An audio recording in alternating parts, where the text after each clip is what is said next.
Hey guys, Gigsta12 here with another series called Redpower Computers with Gigsta12. In this series I'll be showing you how to do some pretty cool stuff with Redpower computers, but in this first episode I'll be showing you guys how to set up a Redpower computer and also a multi-command system to fire a cannon with a computer. So let's get started. The first thing you'll need to create a Redpower computer is a central processing unit. Now a central processing unit is made up of wooden planks, red doped wafer, block of diamond, and ribbon cable. So we'll grab one of those. You'll also need a monitor. Our monitor is made up of glass, wooden planks, red doped wafer, lime luma, and ribbon cable.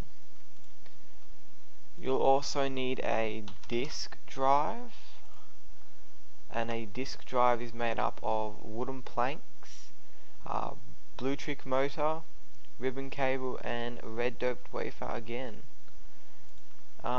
You'll also need a operating system, and for this we'll be using the 4th boot disk, which was designed for the Redpower computer system. And a 4th boot disk is made up of a blank floppy disk and a redstone dust, and a blank floppy disk is made up of wooden planks and iron ingots. So we'll grab one of these. You'll also need a screwdriver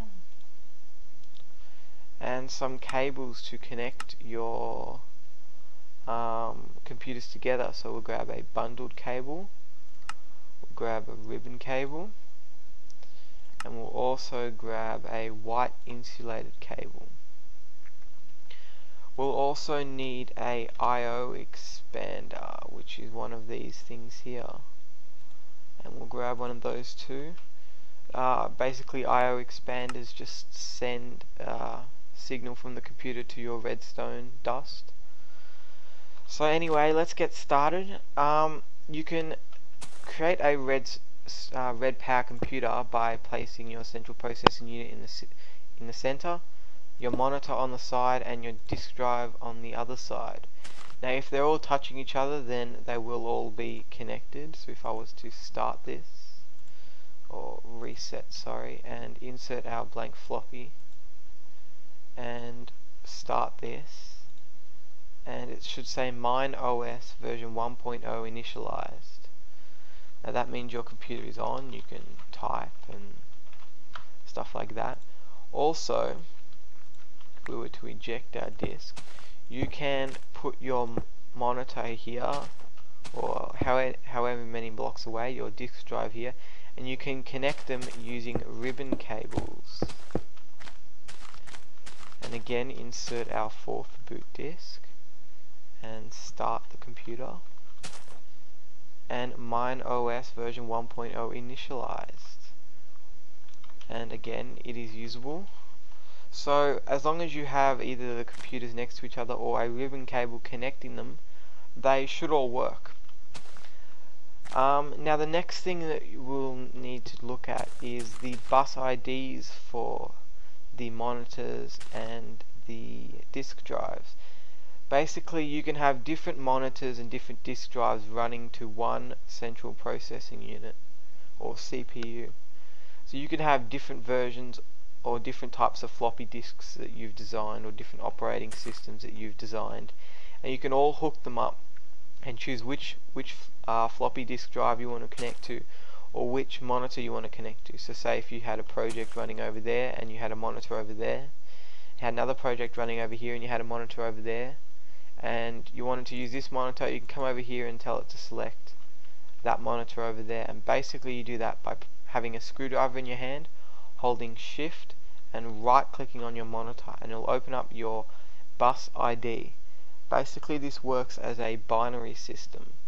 So 1 or 0, so 1, and then 1 plus 2 is 3, 1 plus 2 is 3 is 7, and so on. So you can add up all sorts of numbers to get different sorts of numbers that you can set to what you want in here. So then that's how you change it. You do the same for your disk drive. So you right click and you the default is set as 2, and you can change it to 6, you can change it to 3, and so on. And making sure that if you wanted to use your other disk drive, you come in here and you change it to 3, or you change it to 6, and so on. Now next we'll be looking at the I/O expander. Now this sends out a redstone signal to your redstone dust, or whatever you're wanting to send a signal to. And you connect this basically with your ribbon cable, and it should connect right to the back. And then on the other end you use your bundled cable, and then a white insulated cable, and we'll just need to grab some redstone. So we'll grab that now. And I reckon we should grab a redstone repeater, so we'll get rid of this stuff here.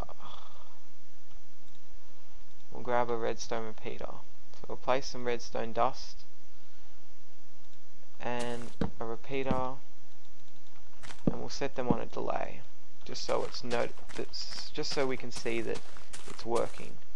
So basically, make sure your computer is on, it's connected to your monitor, and then you want to send a command to your redstone dust. Now basically, each of these insulated wires works as binary also. So basically, white is 1, orange is 2, magenta is 4, light blue is 8, 16, and so on.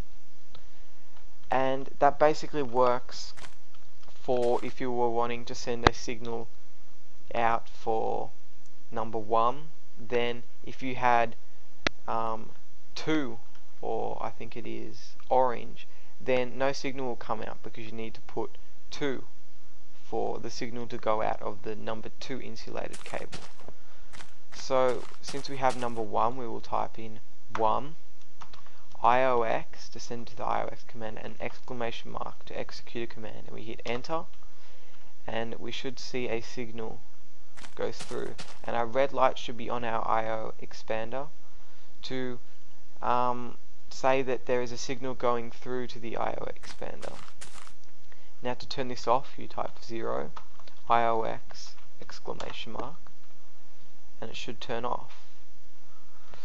Now that is just your basic set of commands. Now say if you changed your bus ID of your I/O expander to 7, for instance, and we were to type in 1 IOX exclamation mark, no signal comes out and no light is on. The reason for that is because it is looking for the number 3 IOX command, IOX expander. So we need to change it to look for the number 7 I/O expander. So basically you put in number 7 IOX ADDR space exclamation mark, and then you can type in 1 IOX exclamation mark, and a signal should turn on. And then you type in 0 IOX exclamation mark to turn it off. So that's how that works. You can change your I/O expander bus IDs, and that's how you send signals through. Now it may be painful having to type in 1 IOX exclamation mark or 0 IOX exclamation mark. You can actually set these commands as words. So I'll show you how to do that now. You put in a colon, space, and then the word you want. So say we want to turn on, we'll call it white, and then we'll put in the commands. We want to put in 1 IOX exclamation mark, and then space semicolon to end the command that we're wanting to execute. And then we type in white, and a signal should turn on. We type in 0 IOX exclamation mark, signal turns off, white, and it turns on. Now let's create a reset. A reset will work for the I/O expander. So we'll put in colon, reset, and then 0 IOX exclamation mark, semicolon. Let me type in reset, and it should turn off. So that's how you add words to your commands. So next we'll set up a lamp system. So we'll destroy all of these and we'll just quickly create a lamp system. So I'll be back with the lamp system.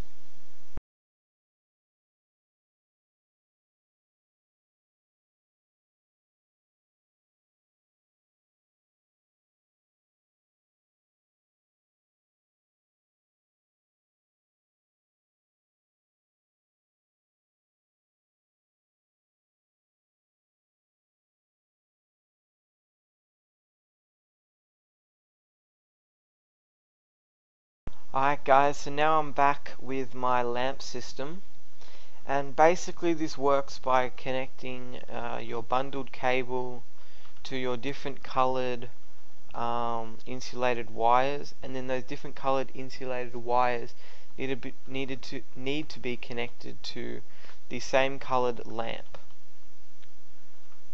So as you can see, this is all set up, and I'm going to show you exactly how the binary system works on this. So if I was to go in here and type 1 IOX exclamation mark, the white one should turn on, which is 1. If I was to type 2, the orange one should turn on, 2 IOX exclamation mark. Now if I was to type 3, 1 plus 2 is 3, so white and orange should turn on, 3 IOX exclamation mark. Now both of them have turned on, so that's how your binary system works. If I was to type 4, then magenta should turn on by itself, and so on. So that's how you add up your numbers. If I was to type in 100, then that's what 100 would look like in binary. So this is your lamp system, which is hooked up. Now it works pretty much the same as it did before. We had our I/O expander connected. I didn't change the bus ID. I'll just grab a screwdriver. So the bus ID is still set as 7, and it is connected, as I said, by bundled cables to the lamps, and it's just showing you how the binary system works. So now that you understand some of these basic commands, we'll move across to this cannon system, in which I'll show you how to fire a cannon with one word using the computer, and this one word will involve multiple commands. So let's move over to this cannon. Alright guys, so this is what you'll need to create your multi-firing or multi-system, multi-command cannon system. You'll need some bundled cable, a sonic screwdriver, monitor, central processing unit, your disk drive, 4th boot disk, I/O expander, ribbon cable, and white insulated wire. So let's start by placing our monitor here, CPU here, and disk drive here. Insert our floppy there. Let's connect them all up, and let's start the computer. Let's make sure it starts up. Sweet. Alright, now let's connect our I/O expander.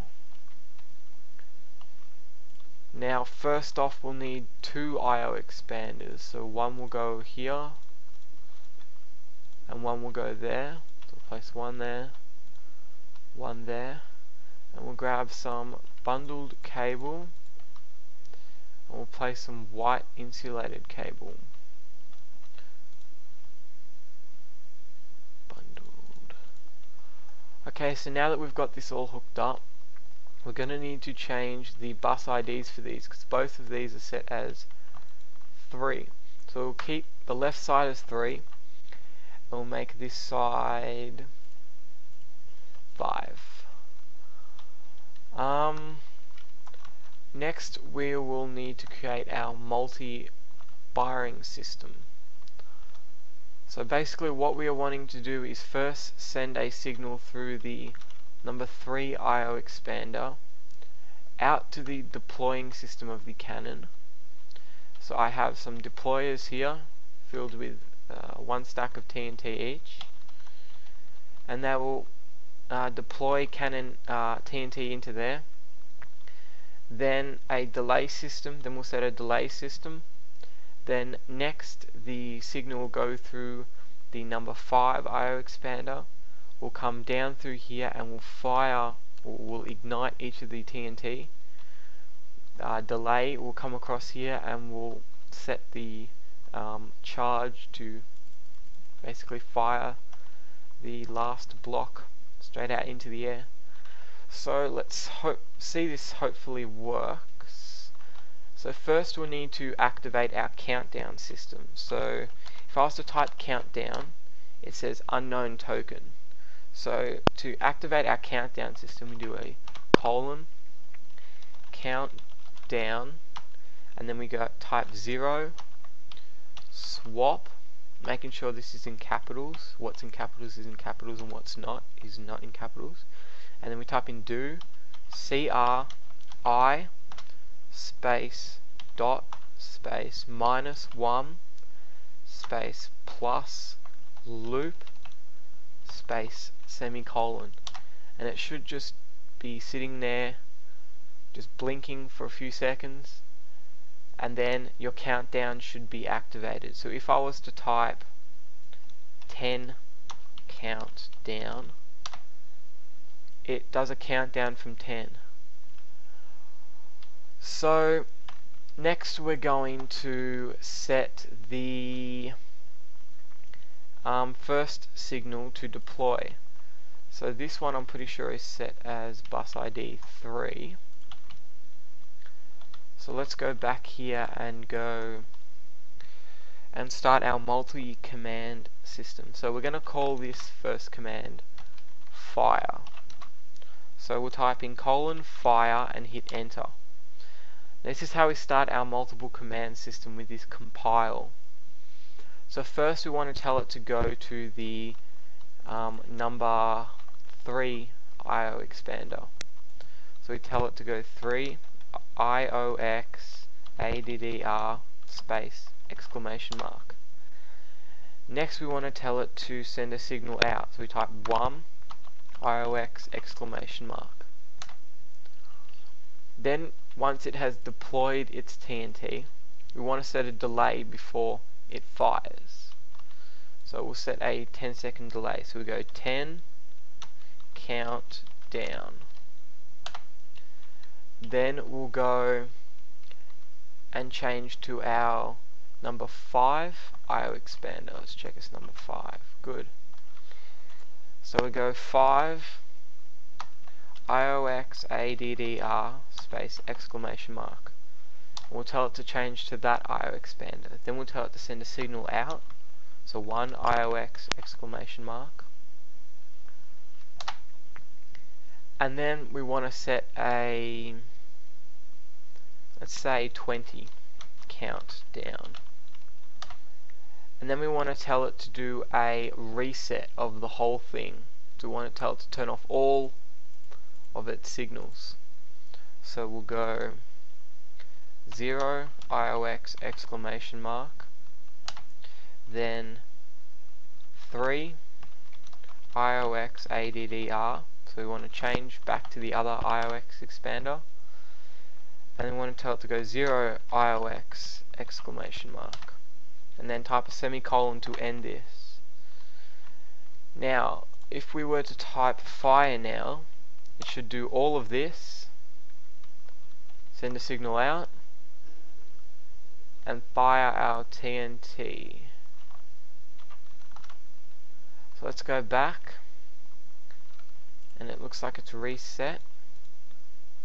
So let's type fire, and we'll see what it does here. 10, 9, 8, 7, 6.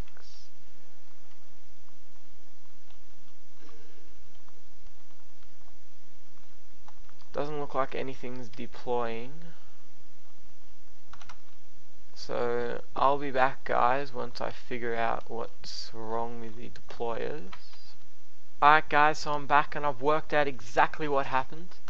Basically I just had to move this repeater up 1 because there wasn't enough signal heading up to the last deployer here to deploy the actual charge to fire out. So as you can see, I've got it to work. So I'll show you guys exactly it works. So we'll type in fire and it will start its countdown. It will fire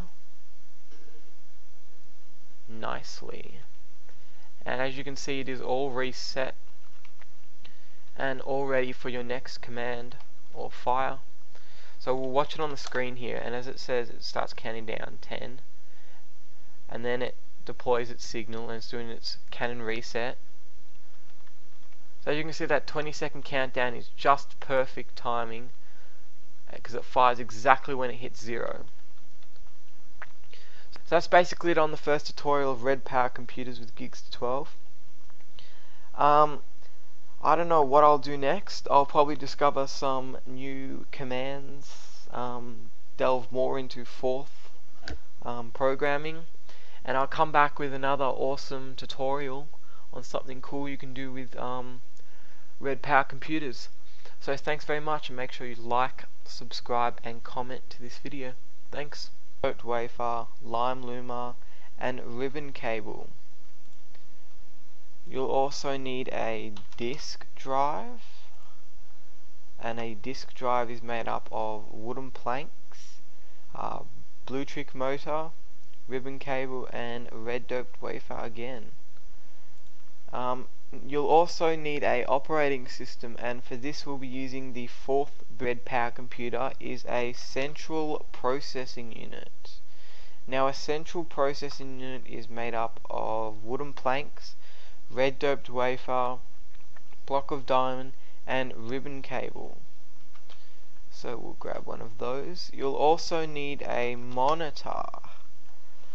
Our monitor is made up of glass, wooden planks, red boot disc which was designed for the Redpower computer system, and a 4th boot disc is made up of a blank floppy disk and a redstone dust, and a blank floppy disk is made up of wooden planks and iron ingots. So we'll grab one of these. You'll also need a screwdriver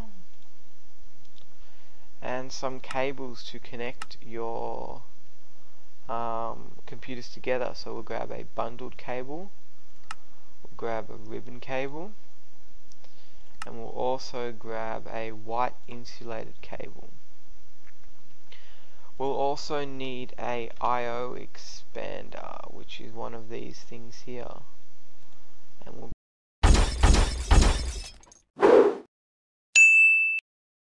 Hey guys, Gigsta12 here with another series called Redpower Computers with Gigsta12. In this series I'll be showing you how to do some pretty cool stuff with Redpower computers, but in this first episode I'll be showing you guys how to set up a Redpower computer and also a multi-command system to fire a cannon with a computer. So let's get started. The first thing you'll need to create a